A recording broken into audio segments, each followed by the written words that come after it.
Today, we're jumping into this incredible story about a young man who was armed with nothing but books and then gets thrown into the brutal reality of the open ocean. It's a classic tale of what happens when theory crashes head-on into practice, and a simple clerk has to become a master of the stars to survive. So, here's the big question at the heart of it all. We've got our guy, Nathaniel Bowditch. He spent his entire life studying, reading, calculating.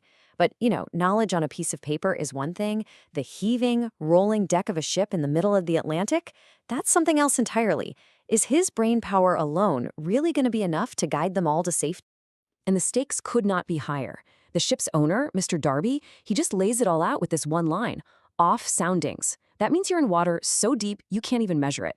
You can't see land, you're beyond any easy help. Out there, it is just you, your crew, and whatever knowledge you brought with you. You're on your own. Right, so how in the world did this bookish clerk even end up in this situation? Well, it all kicks off with a sudden, completely life-changing opportunity that Nat never, ever saw coming. The dynamic between these three guys is just fascinating. You've got Nat, the brilliant mind who's never actually been to sea. Then there's Captain Prince, who is the absolute picture of old-school experience, gruffly saying he never carries idlers. And then there's Mr. Derby, the visionary owner, who sees something in Nat, a spark of potential that the captain just can't see yet. So before they even cast off the ropes, Mr. Darby lays down the law. Two absolute rules. And that second one, he says it with this incredible passion. He'd rather see his ship sink to the bottom of the ocean than have it used in the slave trade. Right there, that sets this powerful moral compass for the entire journey. And that is all in. This isn't just about making money, it's a voyage of principle. Okay, so here we go. Nat's first moments as second mate. This is where all that book learning is about to get an immediate and, frankly, a terrifying test. On paper, Nat was totally ready. He'd memorized everything. The timing of the watches, what all the bells meant, the tools of the trade. He was actually feeling pretty confident, thinking, I really know a good bit about a ship. But his theory was about to get a very, very harsh lesson from reality. And this is that moment of disconnect. All of a sudden, he's not just reading about commanding a watch, he is commanding a watch. All that confidence just evaporates, and it's replaced by this hollow feeling, this pit in his stomach, of being completely and totally out of his element. His neat, tidy world of calculations has just become terrifyingly real. And then the storm hit. For 6 straight days and nights, the crew gets absolutely battered by the roaring 40s of the Atlantic. They're living in wet clothes, eating cold food, and the air below deck is so foul the lanterns can barely stay lit. It was such a brutal introduction that Nat was left wondering why any man would ever choose this life.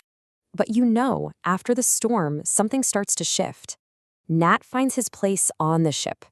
And it's not by trying to be a sailor, but by being exactly who he is: a teacher. It all starts right here. It's not with an order or a command, but with a simple, curious question from the youngest kid on the crew. Johnny just wants to know what Nat is doing with that strange instrument, the sextant. And in that one moment of sharing what he knows, Nat discovers his true value on this voyage. And just look how this thing spreads like wildfire. One night, it's the cabin boy. The next, it's a known troublemaker named Dan Keller. Pretty soon, even Herbie the cook is showing up.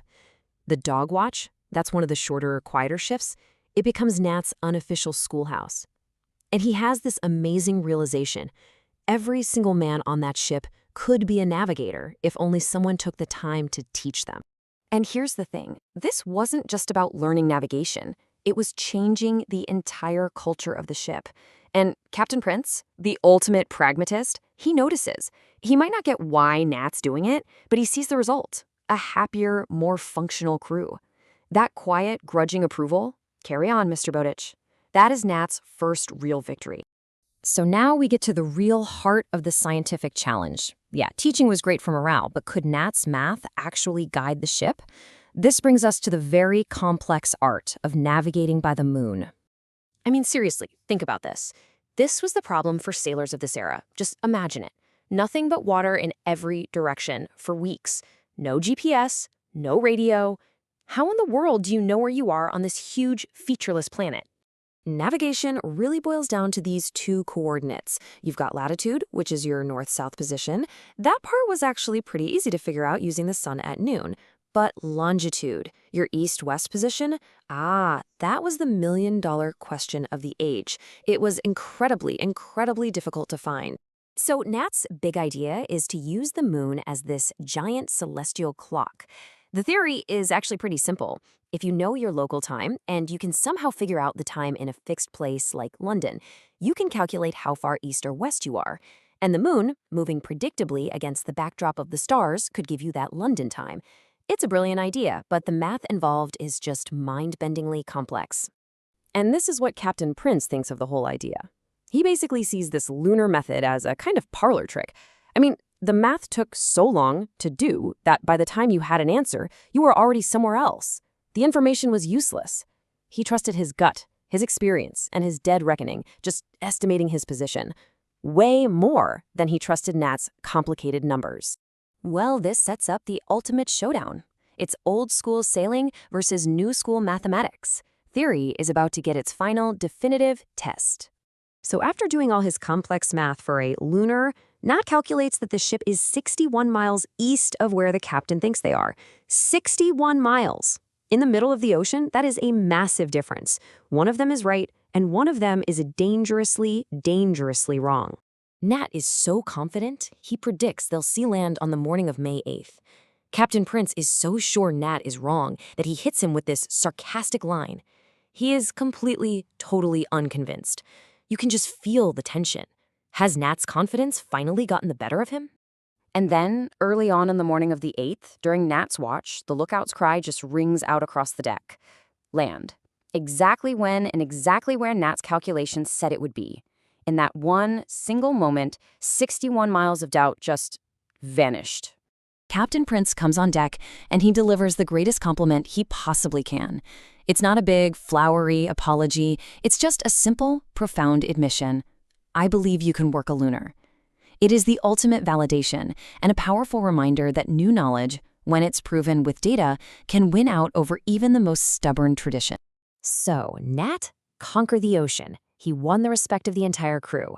But as the ship sails towards port, a brand new challenge is waiting for him. He solved the impossible problem of navigation? Sure, but his entire life savings are tied up in a cargo of shoes.